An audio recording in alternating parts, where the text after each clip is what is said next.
मैं next programme के लिए एक एमआरपी नीतीश जी को बुलाना चाहूंगा कि वो आए और सब अपने एक्सपीरियंस शेयर करें जीविका के बारे में और एसजेवाई के बारे में। Thank you.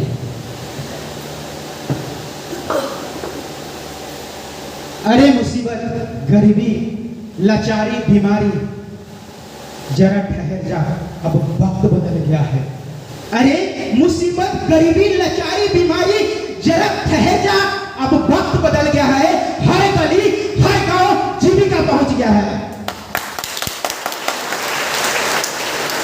बहुत अच्छा।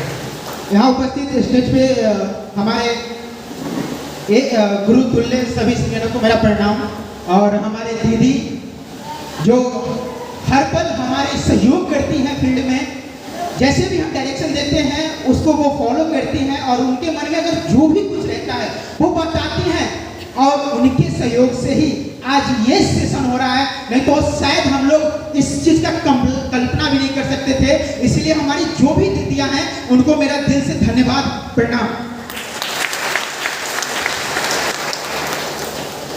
मैं यहाँ पे आया हूँ पूरी एमआरपी की तरफ से अपने बात को रखने के लिए कि हम लोग फील्ड में कैसे काम करते हैं। मैं एक छोटी सी कहानी शेयर करता हूँ कि मैं जब स्कूल एज में था तो हमेशा सोचा करता था कि क्या मैं इस समाज के लिए कुछ कर पाऊंगा, क्या मैंने जन्म लिया है तो ऐसे ही मर जाऊंगा, अपना खाना खाया, परिवार चलाया और इस दुनिया से चल जाऊंगा, या इस समाज के लिए, इस समाज को पढ़ने में क्या मेरा कुछ योगदान होगा। और इसके लिए मैं सरकार को भी पूछता रहता था कि सरकार, हमारे समाज में कुछ ऐसे लोग हैं जो कि बहुत भरे पूरे हैं, अमीर हैं, और कुछ ऐसे परिवार हैं जो कि 2 वक्त की रोटी के लिए रोते हैं, कड़ी मशक्कत करते हैं, क्या सरकार उस परिवार के लिए कुछ नहीं कर सकती है। ये हमारे दिल में होता था, हम सरकार को कोसते थे। इसी दौरान पढ़ाई चलते रहा और मुझे एक दिन सतत जीविकोपार्जन योजना के परीक्षा में बैठने का मौका मिला। वहां पे मैं गया, मेरा सिलेक्शन हुआ और मेरे कंधे पे कुछ परिवार के भरण पोषण का और उनके आगे बढ़ने का जिम्मेदारी मेरे कंधे पे आ गया। मैं यहाँ जिम्मेदारी सबका यूज इसलिए कर रहा हूँ क्योंकि पीछे सरकार बहुत सारी योजनाएं लेके आई है गरीबी हटाने के लिए, लेकिन ज्यादातर इतनी सफल नहीं हो पाई। लेकिन हम लोग को जब ये जिम्मेदारी दी जाती है तो हम लोग को बताया जाता है कि दीदी को अगर इंदिरा आवास की कमी है, दीदी को नल जल की कमी है, दीदी को बैंक में खाता नहीं है, दीदी के बच्चे को आधार कार्ड नहीं है, दीदी अगर 2 वक्त की रोटी नहीं खाती है, तो वो दायित्व हम लोग का है कि उसे हम लोग पूर्ति करें। सिर्फ पूर्ति ही न करें, क्योंकि पूर्ति तो 2 पैसा देके बिचौलिया भी कर देता है। आप अगर बिचौलिया को 2 रुपया देंगे तो वो आपका काम लगभग कर देता है। लेकिन हमारा जिम्मेदारी यहीं पे समाप्त नहीं होता है, बल्कि हम दीदी को इतना तैयार कर देते हैं कि दीदी को ब्लॉक तक लेके जाना है, दीदी को बैंक लेके जाना है, दीदी को सरकारी जितने भी सुविधा जहां से मिलते हैं वहां तक दीदी को ले जाकर दीदी के अंदर को डर को खत्म कर देना है, ताकि कल वो दीदी अपने परिवार के लिए जो भी सरकारी सुविधाएं आए उसके लिए वो खुद ब्लॉक पे जाए, खुद अनुमंडल जाए, खुद मुखिया से बात करे, खुद बैंक जाए। इस काबिल हम लोग को बनाना हमारी जिम्मेदारी होती है।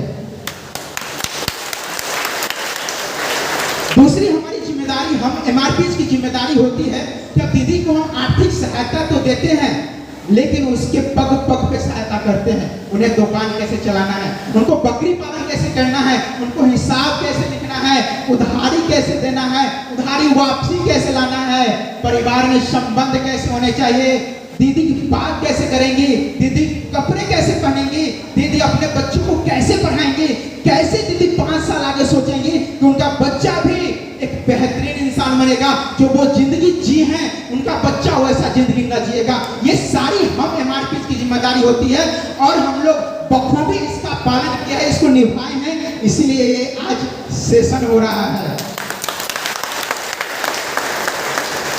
लास्ट बट नॉट लिस्ट एक छोटी कहानी सुनाते हैं और इसके माध्यम से हम एमआरपी का रोल आप लोग बखूबी समझ पाएंगे।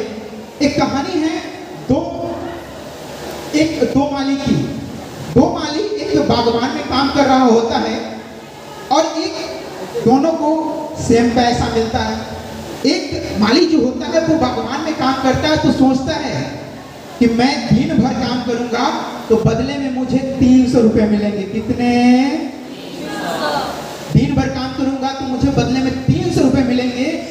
वहीं पे दूसरे माली होते हैं, वो सोचते हैं कि अगर मैं काम करूंगा दिन भर तो इस बागवान में अगर कोई कितना भी घर से स्ट्रेसफुल बंदा क्यों ना आए, पत्नी से झगड़ा करके भी कोई क्यों ना आए, उसके दिमाग में कितना भी बड़ा स्ट्रेस क्यों ना हो, लेकिन इस बागवान में आते हुए उसके चेहरे पे एक छोटी सी स्माइल होनी चाहिए।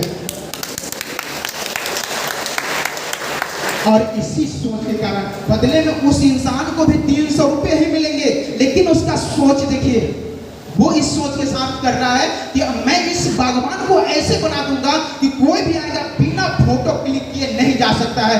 हमारी एमआरपी की भी यही जिम्मेदारी है। हम एमआरपी हमेशा सोचते हैं कि हम पैसा तो हमको मिला ही है, लेकिन हम लोग पैसा को सेकेंडरी मैटर लेके चलते हैं।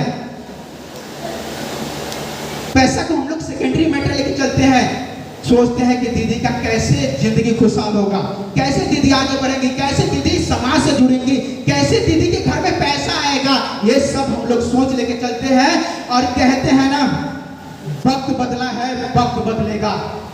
वक्त बदला है, वक्त बदलेगा। ये जीविका है साहब, बिहार नहीं पूरा हिंदुस्तान बदलेगा। Thank you so much. बहुत बहुत बहुत धन्यवाद इनको इतनी एनर्जेटिक भाषण के लिए, अपने स्पीच के लिए और आप लोगों का हौसला अफजाई करने के लिए। बहुत धन्यवाद।